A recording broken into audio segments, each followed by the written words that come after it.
Hello everyone, this is Stacy with SF Johnson Consulting and Construction Services, and today we are going to discuss the basics of electrical estimating and what we need to kind of our methodology when we are putting together our electrical estimate, how to break it down, how to make it easy for you because man, electrical has to be the most time consuming and can be the most difficult trade to do an estimate for. You have to make sure you pay good attention to detail. All the symbols look alike, but they are not and tend not to be. You'll find a lot of mistakes. And so, the biggest thing about producing the electrical estimate is that you have to have a good counting tool. So, you have to have a tool that will assist you in counting and help you in not making mistakes. Okay, and so when we think about the basics of our electrical estimate, we know that the electrical set, if it does not have a site plan, right, will have two plans. It'll have the power plan and it'll have the lighting plan. The power plan is all everything in the building that needs power, and it tends to be the most difficult of the two plans. And the lighting plan is the plan where all the lights are and how they're controlled. And then the third thing that makes completing an electrical estimate really difficult is determining your wire and conduit totals for branch circuitry for your power plan.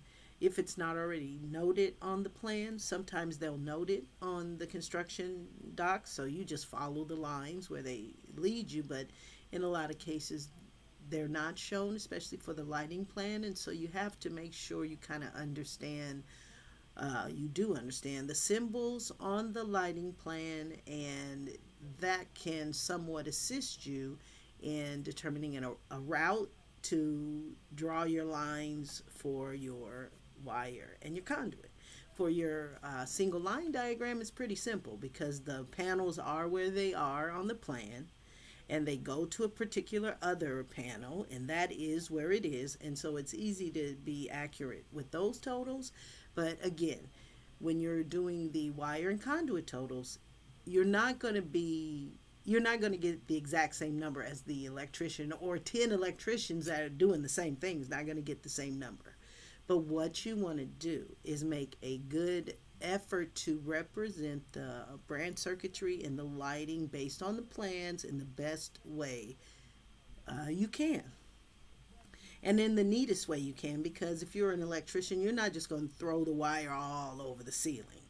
You're probably going to run it, everything that's going to one panel, you'll probably be running that all together somehow, and gathering it all together on one side of the building. And if another panel is in the middle of the building, then you're going to run and route everything towards that way. So that kind of helps too. Okay, and so you need a good counting tool and you need a good segment tool to measure lines and lengths.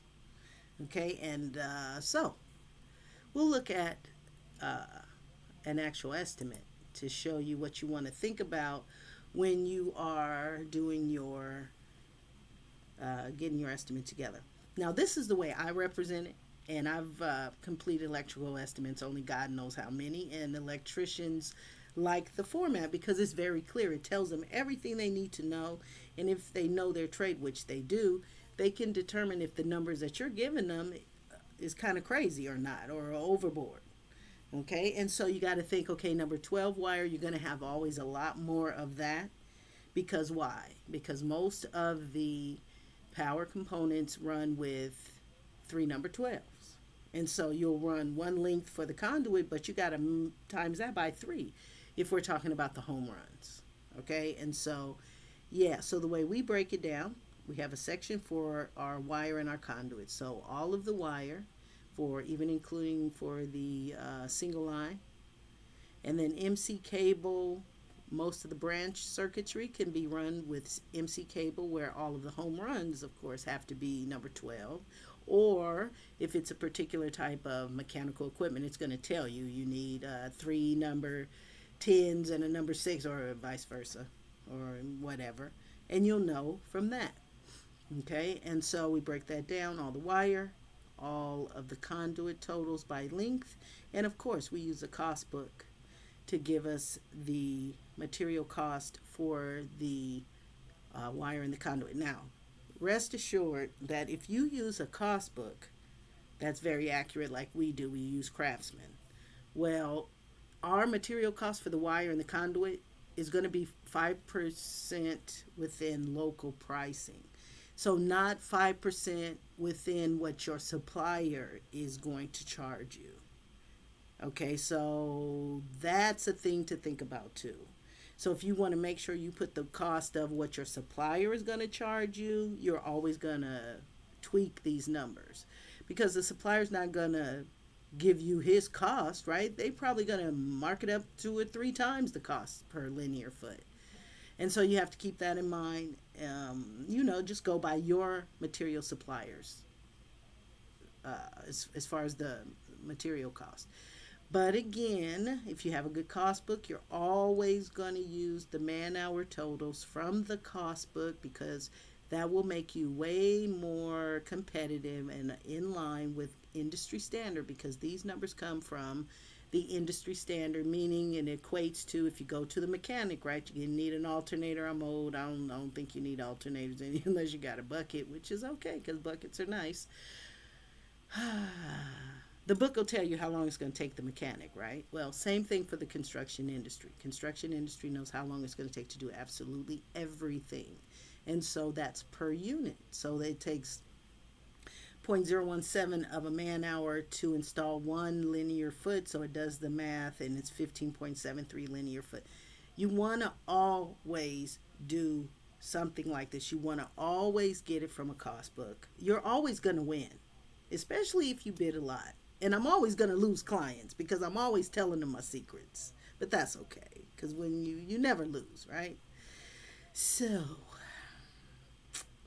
use a cost book because you want to be accurate. You don't want to go by, oh, I've been doing this for 30 years. It's going to cost this much because you could be shorting yourself and you could be overcharging the client and you won't win. And so by using a cost book, you know you're in line with industry standard. You can, test the waters, send out, if you've been to 3 GCs, send them all the lowest or send each one, tweak it a little, every estimate, whatever. But always try to go by industry standard, okay? You'll always be guaranteed to be really close in the competitive portion. And then your material costs, you just got to make sure don't go with one supplier, right? There's suppliers all over the country. You can send your stuff to 8 of them. Right? And just go with the lowest. Most of them are free shipping, all that stuff. So that's something to always think about as a electrician, and the estimator is supposed to give good tips too. So, all right. So counts. You got to make sure you have everything, all your wiring devices, everything from our power plan basically is on here.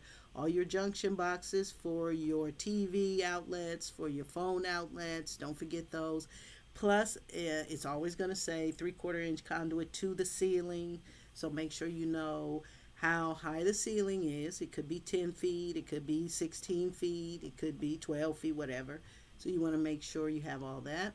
And then all of everything basically in the switchgear portion for me is everything in the single line diagram and all of the disconnects and all of the breakers. Okay, and so you get these numbers, by counting the breaker panel, and I've got this many of that, good counting tool. And then cost book will give you a pretty good, for all of your disconnects and all of your breakers and stuff, you can go by the cost book. They give you a pretty good, up to a point. You see why I have zeros. So up to a point,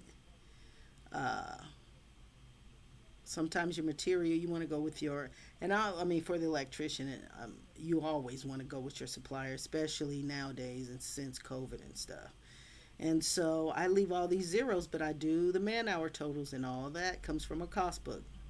And again, the cost book is what the industry says. You can do it in less time. And most people say, oh, it's giving me 15 hours. I can do it in. Okay, well, that's great. But adjust it. Right? Put 7 hours, then you'll be even more competitive. But this is what the cost book says. So I'm not trying to cheat you from the cost book. You can cheat yourself after you know what it should be. All right. So, and then all of our lights, right? Counting tool, really good counting tool. And again, you're going to get your lighting package depending on the type of, if it's like an Applebee's or Cheesecake Factory, they have a supplier. You call them, they'll give you the material cost for all the lighting package, and you just fill in the blank afterwards. But of course, we give everything an hour for the lighting. And you can be even more detailed than that because most things don't take an hour. Unless it's a track light, then we give 0.25 of an hour for that. And then bottom line, we have the permits. You got to add that. Trenching, if it applies to your site, if you have a site lighting, because some of my electricians have to be responsible for the trenching of the underground, power, whatever. So you want to have that. Switchgear package costs, fire package. Some high voltage electricians do that too. And then the lighting package, fill all in the blanks. And this is our number minus overhead and profit, and fill that in. But you go to our set. So this one happens to have a site plan. And so, straightforward, this is probably doing too much. They may go zip, zip, well, from here to that, who knows? But I don't know. But I do the most, I'm not saying that, I don't think that's conservative. But this may be, in the real scheme of things, if they have to trench that, they may not trench it again to go there. They may just go back here and then go like that. Who knows? But for the purpose of our estimate, every estimator has to figure out that same thing. So we're going to give it the most leeway. Okay? In terms of, so we know this is underground. We know that's PVC because it's site, right? So we don't have to think twice about that. And we know that it's 3 number 10s and a 3/4 inch PVC. Home run 2, position number 3 in panel C. So the panels where I took it from here, and then once I get into the building, I add whatever addition wherever the panel is in the building. And you gotta account for it coming up, right? PVC, 2 EMT, or rigid, or whatever. So just add like 10%. Nothing that's mind-boggling. Especially for initial estimate, because you want to bid as much as you can now. But once you win what they consider you, you want to go back with a fine-tooth comb and say, okay, is everything covered? Now, I made everything not covered, so this is our power plan, and these are all of our outlets and all of our everything. Duplex, right? Phone and data, so I know that's a duplex junction box as opposed to a simplex or a single one. Let's see, fill in everything. This had a lot of bubbles. Okay, so good counting tools is critical. Now, when it comes to your branch circuit, right, you got to look at where everything is connected. These are both going to position 27, panel E, so I can say these are connected here, and they're probably home run to that position, right, because they're quads. So yeah, okay, same thing here. I can run it here, branch circuit, and then I'm going to run an imaginary home run to wherever E is as far as running the wire. Okay, let me see where I have my power wire. Do I have it? I might have done it on a different page. Okay, no, there it is. See? So things I know that are going together to the same position on the panel. Okay, I'm going to run those all together, and then I'm going to home run that from that end somewhere to wherever here's relocated C, and where's E? So normally they'll put everything like close. Yeah, here's E, panel A, E, and B, and C, and then the disconnects. Okay, so all we can do is make the lines from where the plans say the stuff is. Okay, and we're giving it a good representation. We got some underground, so that's going to be PVC, and then we have to transition it up through the new partition. This is a floor box. It shows it on the table, but chances are it's in the floor. where the, contacts are anyway. Okay, and so you have to do all of that. Okay, and all your lights. And the same thing with the lights. You know that they're going to E6, every other one, E6, all of these are going to E6, so you want to maybe put a little more diagonal, add 10 or 20%. Because you got to, you want to give a good representation if it's not already given. Because we know these two are going to the same place and then going to that, and they're all going to be connected.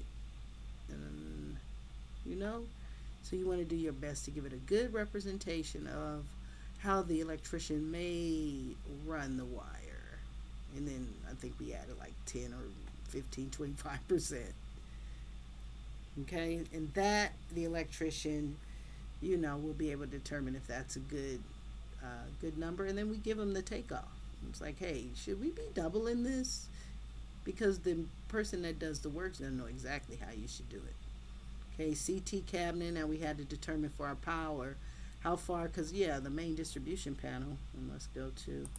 We had a good counting tool. Okay. Good counting tool, because you have to count all your breakers. And where's the single line? I think it was maybe in the beginning. So you got to look at the single line and say, okay, where is the single line? Single line, where are you? Okay, well, we're just gonna keep it moving. I don't know. Where is it? Did I check there already? Of course, no, I did not. Okay, so mechanical equipment, you want to make sure you know any of the home runs, basically, that are not all just number 12. And you want to pull that out, make sure you know where that is and run it to the proper, So you'll have all of the wire configurations, number 8s, number 10s. So everything's not always 3 number 12s, depending on the piece of equipment. So that's why they give you that. You got to make sure you pull that out. Go back to the power plan, figure out where that piece of equipment is, and do your linear measure to the panel that it should be, and then say, okay, it's 3 times that distance, and then 1 times that distance for the number 10, and then a 1-inch conduit. Okay, so then for the single line, right, for all of the feeders, you have to physically go to the power plant. We saw that the main distribution panel was on the outside of the building. In relation to panel A, got to find it. So we look here and we say the main distribution panel is connected to A, to B, to C, and to D. And then it looks like B and E are connected.